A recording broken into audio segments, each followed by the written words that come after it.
warahmatullahi wabarakatuh. Perkenalkan, saya Sylvia Sabila Wiranti dengan NIM 2103297.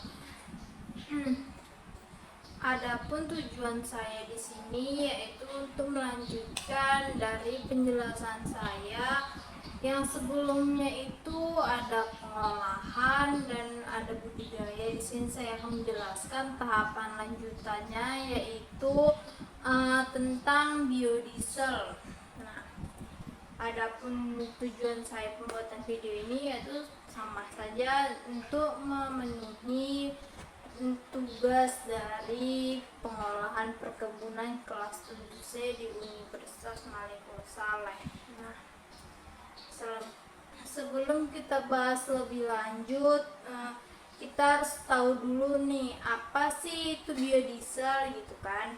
Biodiesel ini merupakan salah satu produk turunan dari lemak minyak, terutama minyak sawit yang saat ini sedang menjadi primadona, yang diolah lebih lanjut melalui suatu reaksi transesterifikasi menjadi metil ester, atau yang kita kenal di sini adalah biodiesel, yang menjadi bahan bakar pengganti yang ada selama ini, yaitu dari minyak bumi atau yang kita kenal dengan biosolar. Kita tidak bisa melanjutkan penggunaan dari biosolar terus-menerus karena kita tahu sendiri bahan dasar atau bahan baku dari pembuatan minyak biosolar ini adalah minyak bumi. Nah, jika kita mengambil terus-terusan minyak dari dasar bumi, maka minyak tersebut akan mengalami kekurangan sumber daya alam, atau semakin lama semakin menipis. Dan jika minyak bumi itu habis, gimana dengan bumi kita ke depannya? Tentu saja bumi kita akan mengalami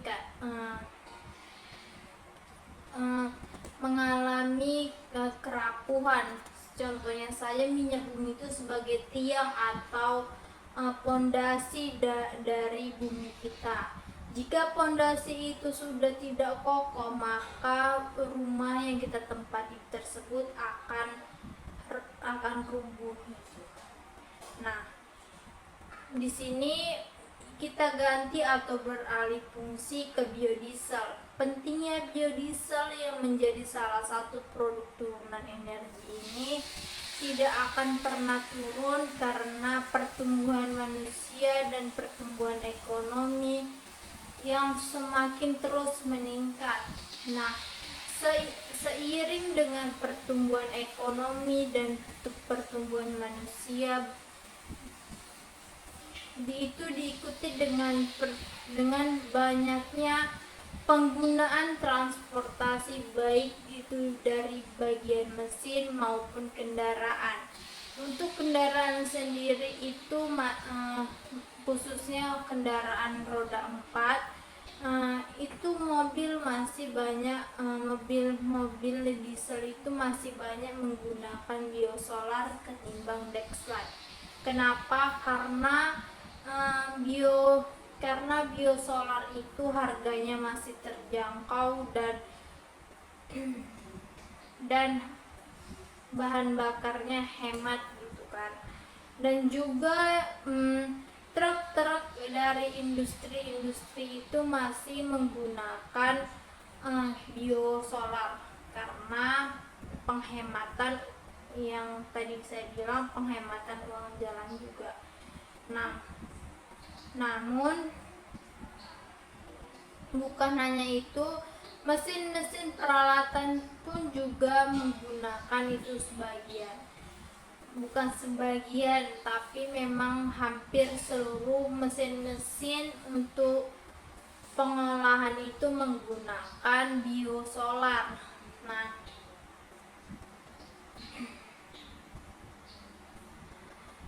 sehingga kebutuhan energi ini akan terus meningkat seiring perkembangan atau berjalannya waktu. Salah satunya adalah dari khususnya transportasi yang saya bilang tadi, yang dimana memang sangat membutuhkan konsumsi energi dalam membentuk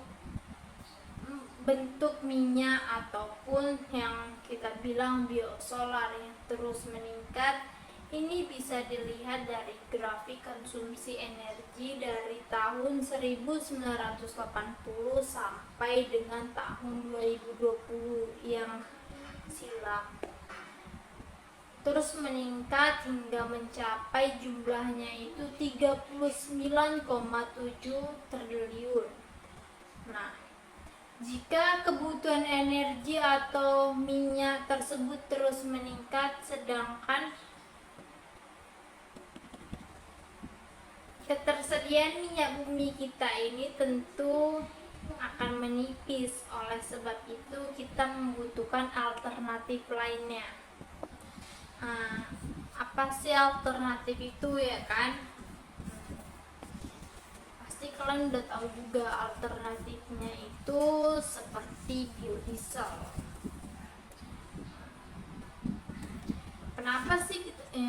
Kenapa sih nggak terus-terusan gitu kan menggunakan minyak bumi gitu yang sudah disediakan oleh alam?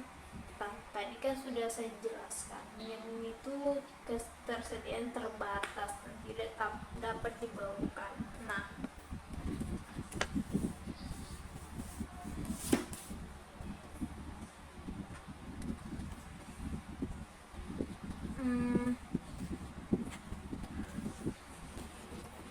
penggantinya itu dalam hal ini ketersediaan dalam bentuk biodiesel, karena biodiesel ini merupakan salah satu energi atau pengganti minyak yang sifatnya bersih.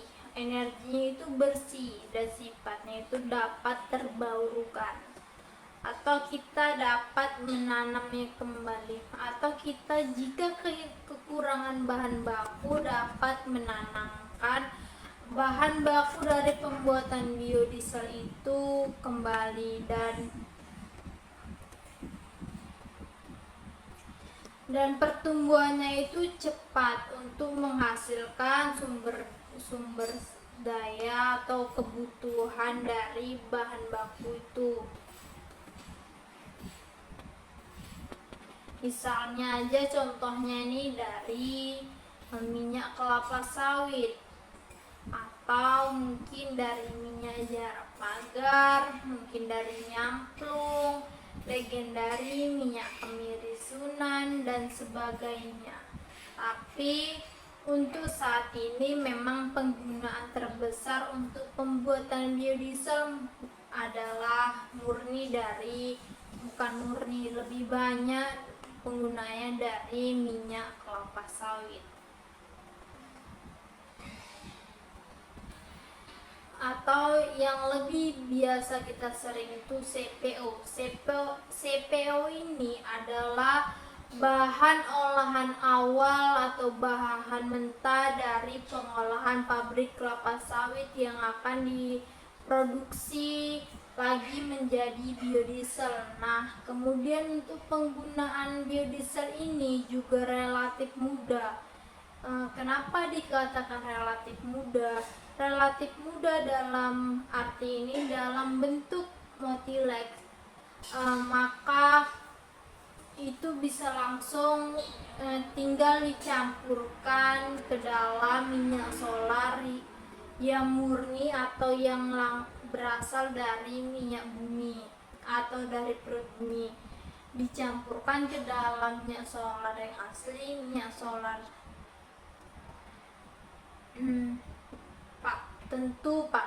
pada porsi yang telah ditentukan, yaitu 20% kah, 10% kah, dan itu di Indonesia itu sekarang existing.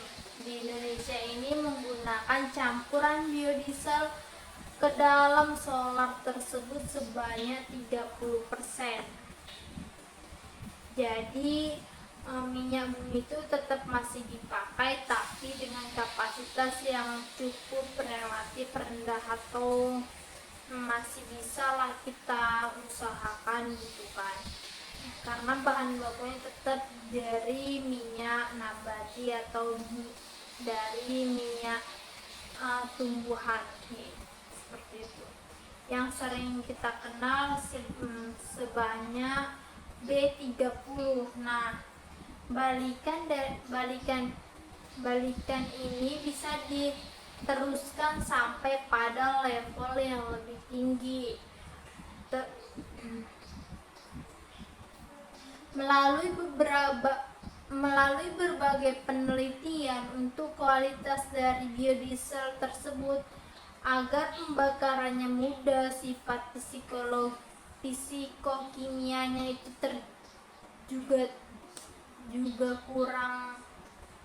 juga kurang lebih hampir sama dengan solar yang dari minyak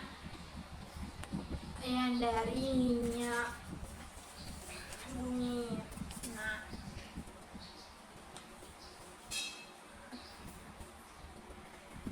maka penggunaan bisa ditingkatkan khususnya untuk biodiesel terus menerus sampai targetnya bahkan bisa menggantikan 100% atau keseluruhan bisa tergantikan oleh biodiesel.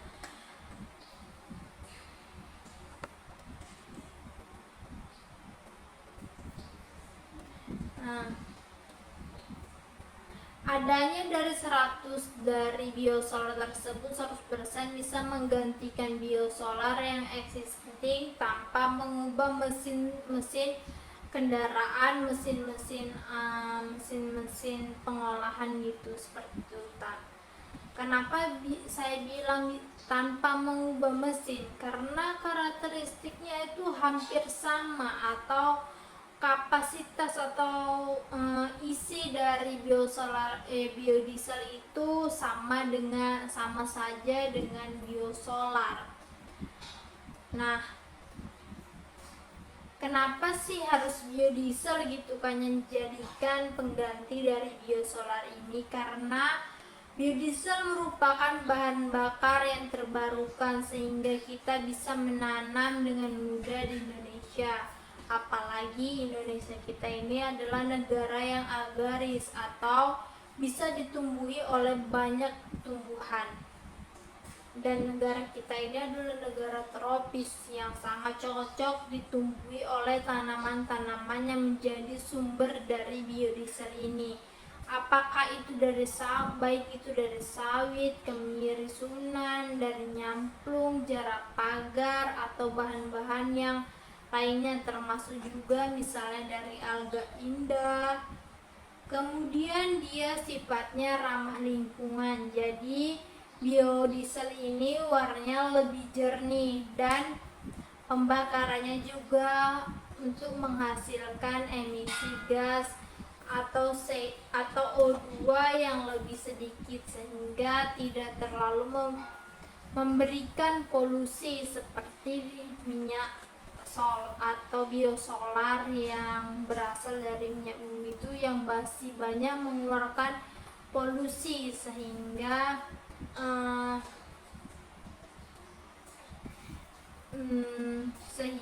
mengakibatkan polusi itu menyebar kemana-mana.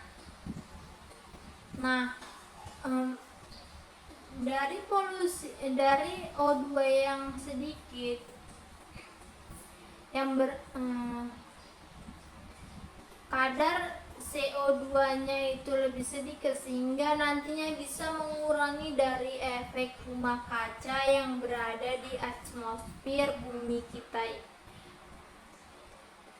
yang berada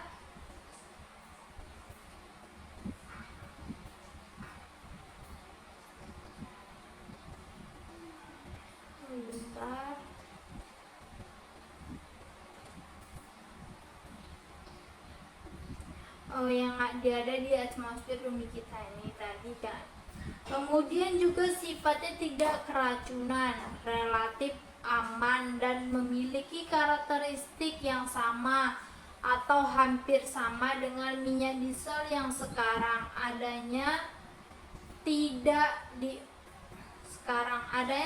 diperlukan modifikasi mesin atau peralatan di dalam mesin motor maupun mesin mobil. Itu disebut tidak perlu memodifikasi mesin-mesin tadi, tapi sudah karena sifatnya hampir sama. Namun demikian ada beberapa kekurangan. Yang menentukan kekurangan inilah yang menjadi tantangan atau menjadikan peluang yang besar untuk kita bisa teruskan meningkatkannya begitu. Nah, dengan adanya kekurangan ini jangan ditanggap sebagai suatu hal yang membuat kita tuh loyo atau membuat kita pesimis untuk melanjutkan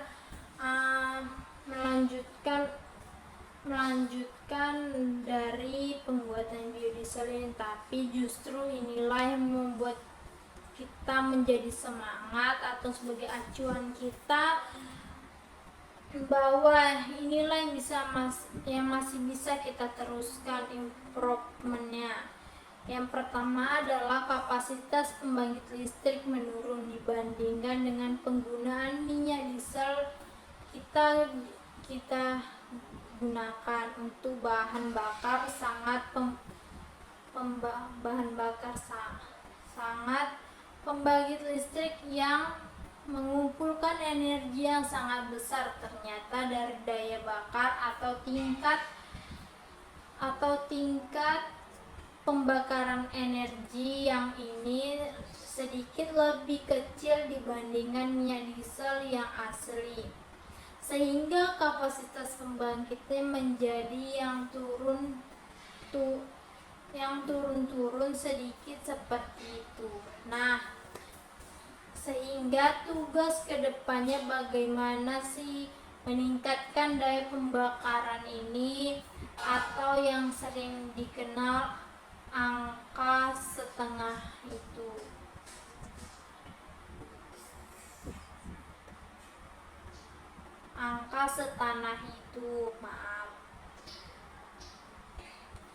Bisa terus ditingkatkan apakah dengan pemurnian ataupun dengan penggunaan sejenis katalis atau semisalnya.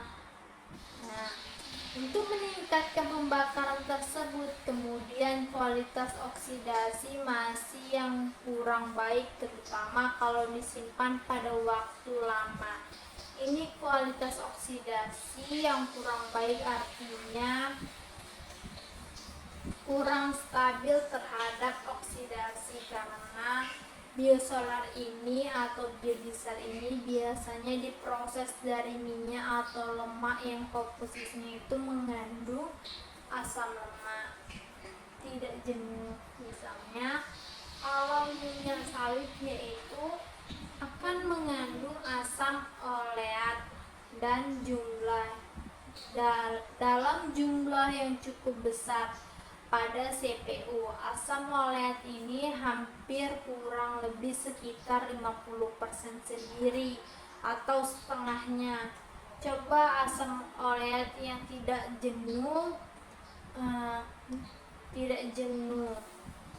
atau tidak terlalu besar, maka dapat disimpan tentu saja akan mudah disimpan dan dapat disimpan dalam kurun waktu yang lebih lama lagi, apalagi pada suhu yang mungkin agak panas karena paparan sinar matahari tentunya dan sebagainya. Ini bisa mengalami oksidasi pada ikatan perangkapnya tersebut. Ini menjadi tambahan atau PR bagaimana sih kita ini bisa menyediakan bahan dasar atau bahan baku yang mungkin asam lemaknya itu yang lebih rendah tidak mudah teroksidasi, misalnya porsi asam lemak tidak jenuh.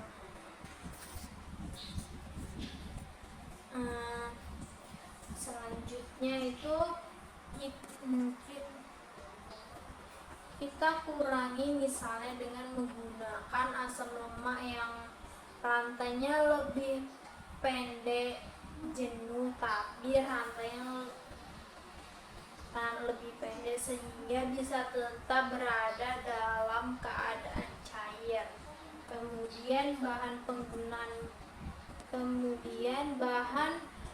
penggunaan bahan dan sebagai bahan bakar biodiesel ini akan menyebabkan kompetisi atau kelangkaan terhadap melonjaknya harga pangan. Mungkin yang pernah kita alami sebelumnya bahwa minyak goreng yang menjadi contohnya adalah contohnya dari minyak goreng. Nah, minyak goreng ini kan bahan dasar atau bahan utamanya tadi dari minyak kelapa sawit.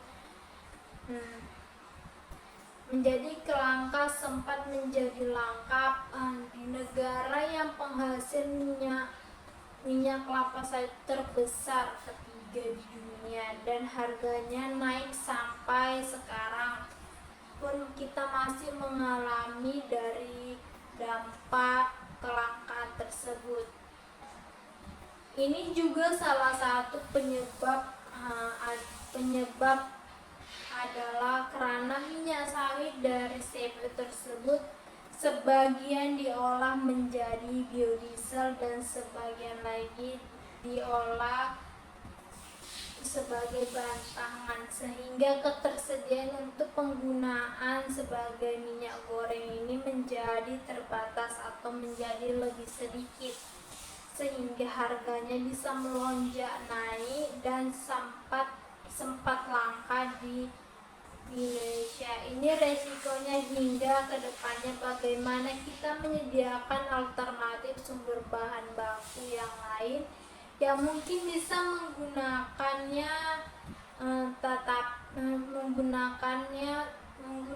tumbuhan lain yang bukan merupakan dari tumbuhan untuk bahan pangan. Jadi akan lebih berkompetisi dengan komoditas pangan, sehingga pangan kemudian seperti misalnya tumbuhan itu seperti kemiri sunan, itu masih jarang penggunaan untuk pangan. Juga bisa menggunakan beberapa yang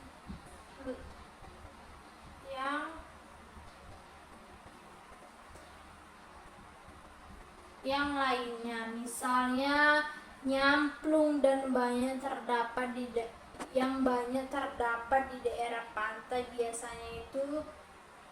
biasanya yaitu juga sebagai sumber minyak yang non-food, sehingga bisa lebih tidak bersaing dengan kebutuhan pangan dan rusaknya ekosistem akibat penanaman tanaman yang secara besar-besaran.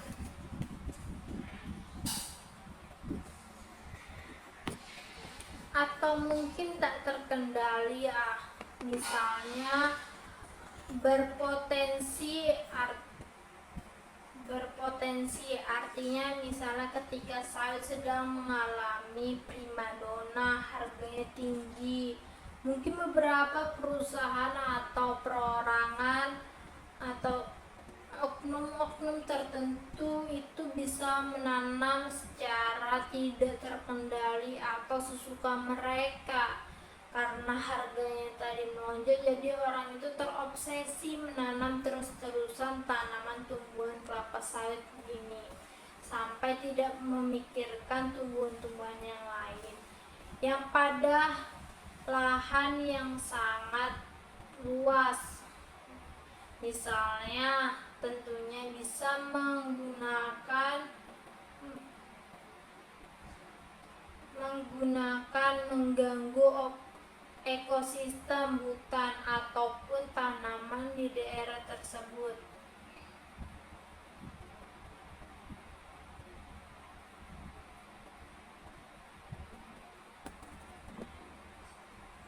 Sehingga butuh sejenis regulasi.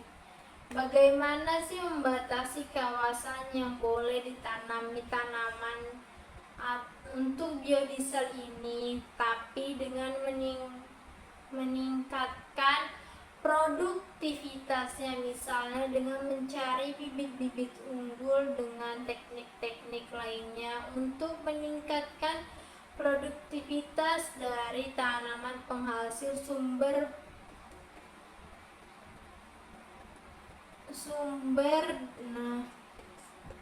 feedstock tersebut.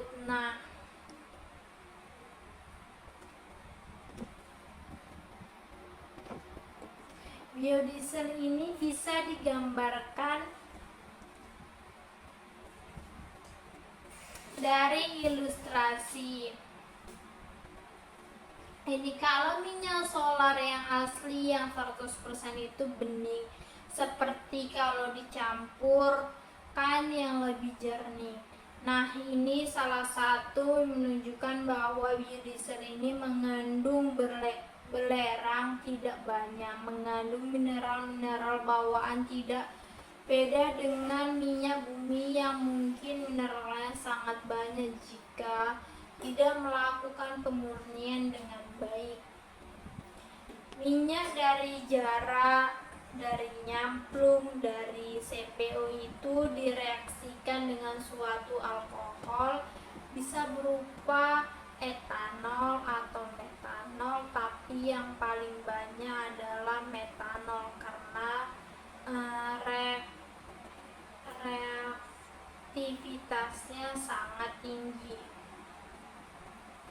dan daya bakarnya juga sangat bagus direaksikan dengan metanol, sehingga dihasilkan senyawa metil ester.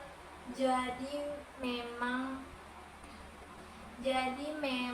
reaksinya diarahkan untuk menghasilkan senyawa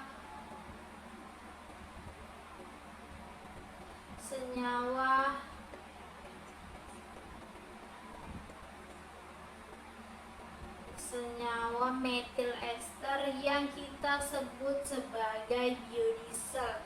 Produksi metol ini memang biasanya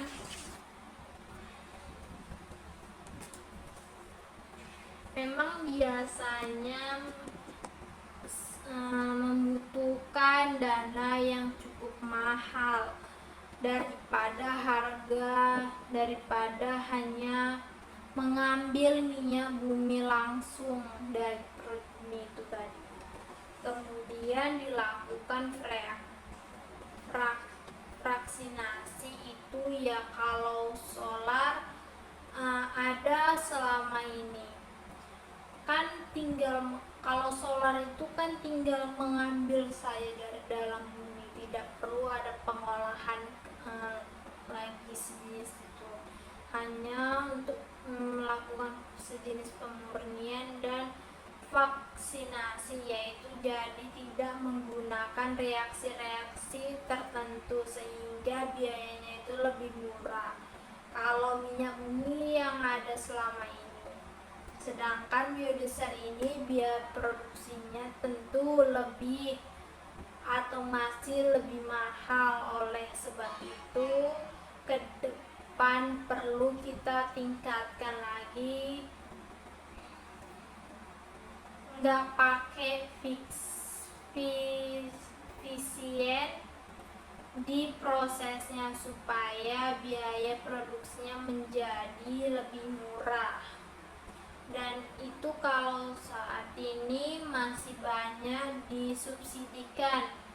Karena masih banyak disubsidikan, tentunya sedikit repot kan gak mungkin tuh pemerintah terus memberikan subsidi terhadap masyarakat, mau berapa banyak utang yang ditanggung oleh negara ini kalau seperti itu. Ini juga bisa memiliki efek yang bagus karena bisa menghambat devisa dan sebagainya, karena kalau minyak bumi selama ini kan sebagian banyak yang diimpor keluar gitu kan, yang tentu akan boros devisa. Tapi kalau kita sediakan walaupun agak mahal tapi kita subsidi, maka uang kita tidak akan lari kemana-mana, hanya bisa ke lokal Indonesia saja, maka itu akan menghemat devisa kita.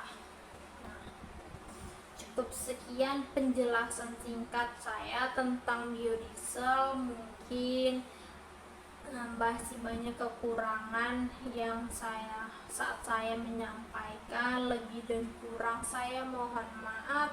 Saya akhiri dengan wabillahi taufiq wal hidayah. Wassalamualaikum warahmatullahi wabarakatuh. Terima kasih. Audio Jungle.